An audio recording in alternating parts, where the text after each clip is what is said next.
treasures. If you like dungeon exploration, searching for treasure, and defeating enemies, then you're definitely going to want to check out CoraQuest. Let's take a look at a little bit of how this one plays.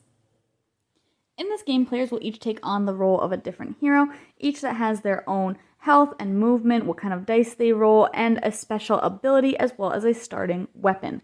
Throughout the game, players will be exploring the dungeon by going to different rooms and trying to see what they can find. As they reveal the rooms, different enemies will come out on their respective spots, and players will need to roll their dice in order to try and defeat them by looking at their health on the cards that will come out, depending on what scenario you're playing.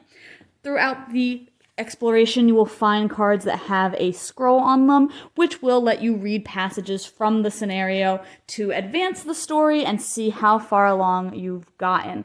During your exploration, you might also find treasures, and again, you will be defeating enemies, and hopefully those treasures will be helping you to get a little bit better as well. Your items will be able to tell you how far away you can attack something, and you always do have to have line of sight as well. If any of the heroes take too much damage, then the heroes will lose, and they will have to replay the scenario if they want to get the better ending. Ultimately, each scenario has some kind of win condition. For example, in this one that I've kind of already explored and everything, we were trying to find the gigantic spider and defeat it, which we did. So that's always a really exciting thing, because then you can win the end of game, read the end of game passage to kind of see what the story entails.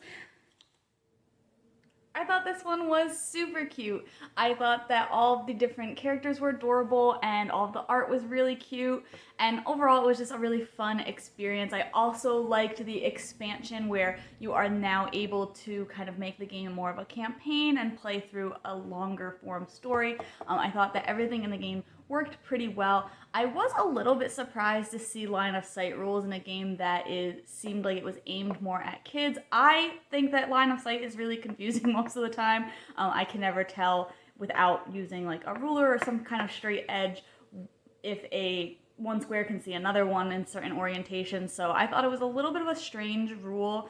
But other than that, I thought everything was very clear and everything, again, worked really well. I really like the special abilities and how players can kind of work together to decide when the best time to use one of those is and how it can benefit the whole team.